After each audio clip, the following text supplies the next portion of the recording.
on est toujours là pour servir la commune et lui donner et essayer de rester ce petit village auquel on est très attaché, car il faut savoir que depuis toujours, l'équipe en place, à savoir donc Gérald de Ruteau, Joël Tissier, donc Didier, Michel Baratella et tous les adjoints qui ont œuvré depuis 30 ans, ont créé vraiment une expérience municipale très singulière au sein de Morcourt, qui fait que cette ville est très, très attractive et rayonne bien au-delà de ses limites, à savoir qu'il y a plein de gens qui viennent dans les associations de Morcourt, parce qu'il y a vraiment une culture associative et culture sportive qui est... Vous parlez de la culture municipale de votre équipe, qui est reconnue, comme vous venez de le dire,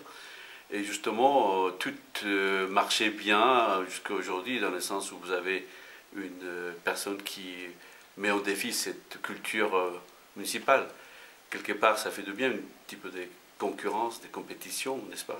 Je pose la question. Forcément, on se remet un petit peu en cause, mais on ne comprend pas pourquoi il a eu cette attitude, parce que déjà, le conseil municipal, c'est une famille qui a vécu ensemble pendant 6 ans.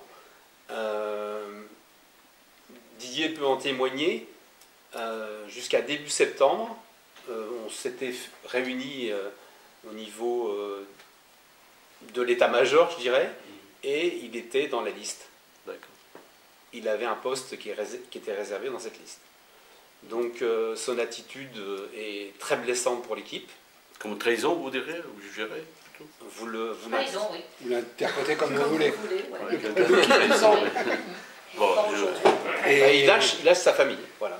Début Nous, septembre. on l'a accueilli, il a été formé au sein du conseil municipal, il a rendu des services à l'équipe, ça c'est indiscutable. Ça. Mais cette posture de nous lâcher au dernier moment et de la jouer perso, parce qu'en fait, c'est quand même une personne qui a un fort tempérament et qui a un peu de difficulté à devoir appliquer les consignes des autres, donc il pense que les consignes venant de lui font forcément les meilleures.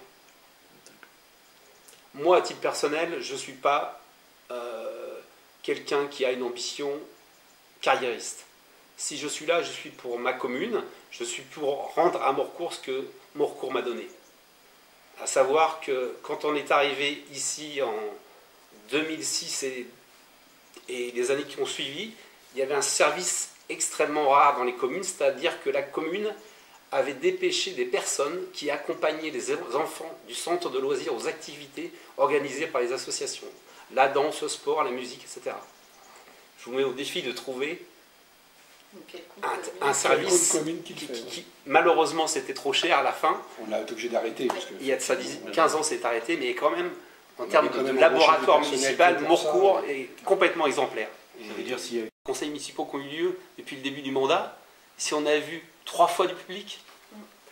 Après, quand il n'y a qu'un seul groupe au conseil municipal, c'est un peu moins... Ça fait moins théâtral. Ça fait moins théâtral. Non, mais quand on entend tous les jours... Andrézy, c'est blindé. Ah oui, puis sur la vidéo Facebook, il y a du monde également.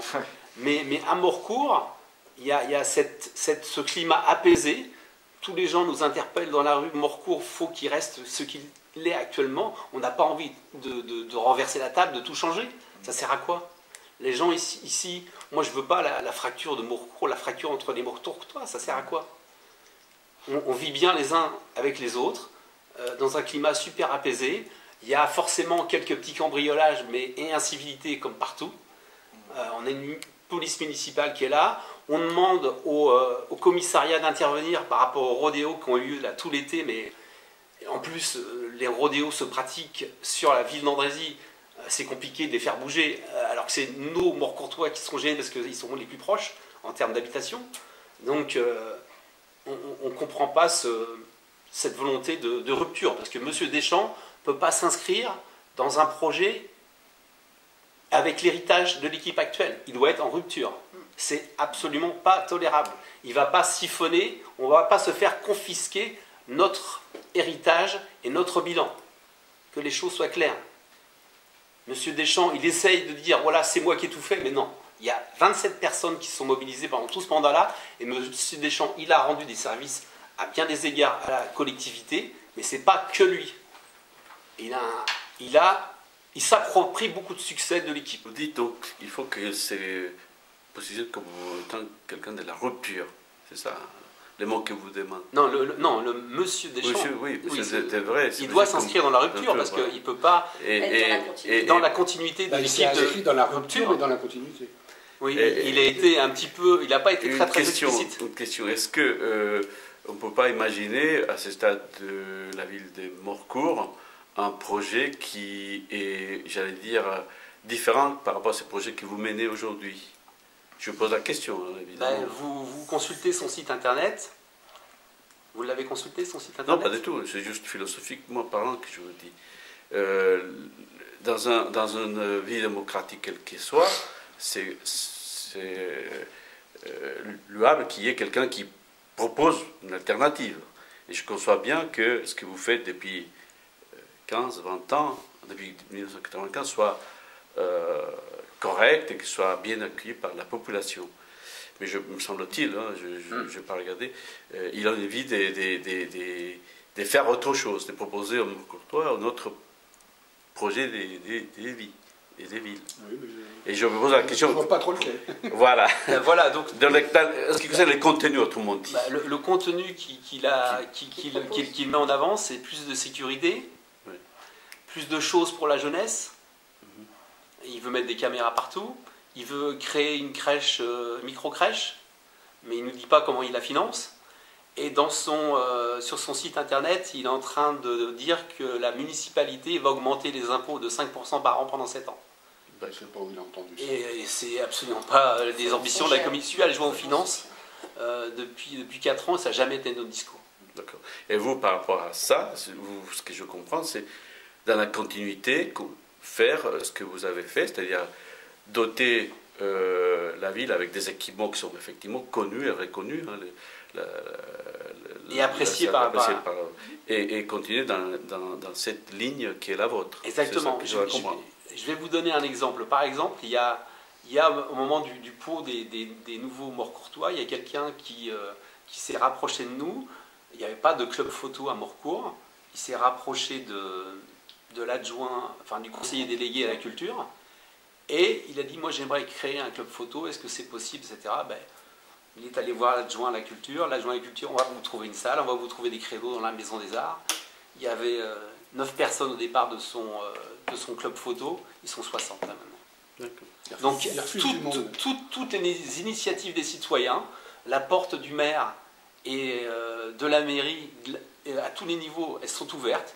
On est une démocratie participative, on n'a jamais rien imposé à qui que ce soit. Si les gens veulent des choses, imaginons demain j'ai des jeunes ou des moins jeunes qui me demandent un terrain de paddle parce que c'est le truc à la mode, on étudiera le dossier, la faisabilité, le financement, etc. On est ouvert. Et on a une vraie proximité justement avec nos habitants. Exactement, et on a toujours travaillé. 4461, et Gérald de Ruteau et Didier qui étaient là aussi pour travailler dans l'ombre. Et il faut reconnaître que cette commune, elle arrive là aujourd'hui avec un endettement quasi nul. Elle a 270 000 euros d'endettement, c'est-à-dire 50 euros par habitant. C'est sur la strate relativement rare d'avoir des communes aussi peu endettées. Et elle a toujours été, au niveau de son fonctionnement, très économe. C'est pour ça que les élus ont toujours été bien investis.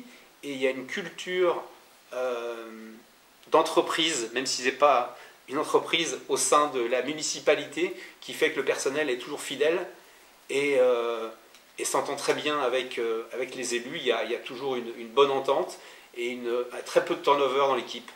Et on pense, enfin moi vu de ma fenêtre, même si ça fait qu'un mandat que je suis dans l'équipe, je vois qu'il y a vraiment des rouages qui sont bien huilés. J'ai une question sur les bilans, si on doit tirer un bilan de cette mandature, même si au départ c'était M. Tissier, quand même établir 2-3 points, 2-3 remarques sur cette bilan, M. le maire. Écoutez, le bilan déjà, c'est que financièrement, On a toujours fait très attention.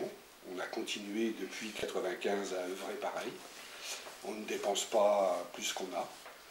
Comme disait Xavier, on est très peu endetté, ce qui est rare pour une commune. Tous les projets que l'on a faits, ça a toujours été, enfin, sauf des gros projets où on a emprunté, bien sûr. Mais là, par exemple, nous rénovons la mairie. Nous sommes obligés de la mettre aux normes handicapées, sinon on avait une amende de 270 000 euros. Et côté construction, vous pouvez me dire un petit mot, parce qu'un des problèmes que nous vivons ici, dans toutes ces communes, c'est que beaucoup de gens rouspètent lorsqu'il y a des nouveaux projets avec des constructions, notamment, vous savez, entre Andrézy et Morcourt, il y avait ces projets qui a fait c'est un problème général, hein, c'est voilà. pas spécifique donc, à vous. Sur les constructions, vous n'êtes pas sans savoir qu'il y a la loi SRU, oui, qu'on est obligé de suivre la loi SRU. Sinon, on est carencé, on paye une amende. Enfin, on paye déjà une amende tous les ans, hein, puisqu'on a un peu plus de 23% de logements sociaux alors qu'il en faut 25. Et je crois que cette année, on doit avoir une amende de un petit 18 000 euros. Et donc on a un projet qui va sortir là bientôt. Enfin, on avait un projet qui devait sortir, mais il y a un recours, hein, l'ancienne imprimerie. Et puis entre-temps, il y a un nouveau projet où quelqu'un a vendu son terrain. Et là, il va y avoir 38 logements qui vont démarrer bientôt. Donc, ce qui fait que nous avons des logements d'avance. Pour cette triennale, on n'aura pas d'amende supplémentaire. Alors, non seulement il y a l'amende supplémentaire, mais si on n'a pas rempli notre quota, ça marche par triennale. Si on n'a pas rempli nos objectifs, on perd notre droit au sol. Ça veut dire qu'à chaque fois qu'il y a une vente sur Morcourt, la DIA, c'est plus le maire qui décide, c'est le préfet. Et le préfet, lui, il peut dire, bah, tiens, ça c'est une belle demeure, c'est un beau terrain, on préempte, le préfet préempte et il fait ce qu'il veut, parce que lui, il passe outre le PLU. Alors nous, on a toujours fait des petits ensembles, hein. On veut toujours rester dans le même... CDC Habitat. Le promoteur, c'est CDC Habitat. Donc un bilan globalement positif pour vous. Positif. Mais si vous avez une petite regret ou une petite critique ou autocritique que vous voulez faire, c'est à quoi? Bah, que mon adjoint me fasse ça. Et au niveau du bilan, il y a quand même un événement important. On avait été sollicité pour créer une maison médicale. Tout le monde on avait au départ même prévu de le faire dans l'ancienne caisse d'épargne, cette maison médicale, parce qu'il y a des médecins qui se déclarent généralistes à Morcourt, mais qui font de la chirurgie esthétique ou de l'esthétisme, donc c'est pas du tout la fonction de généraliste. Et donc là, on a cédé un terrain pour qu'une maison médicale et paramédicale voie le jour. C'est un terrain qui était municipal, qui se situe en face au centre de loisirs. Donc il y a 2 médecins qui viennent avec leur patientèle. Ces 2 médecins sont au poste à Andrézy et viennent avec leur patientèle fin 2026. Et avec une élève médecin qui, elle, disposera de place pour les nouveaux Morcourtois qui n'ont pas de médecin référent.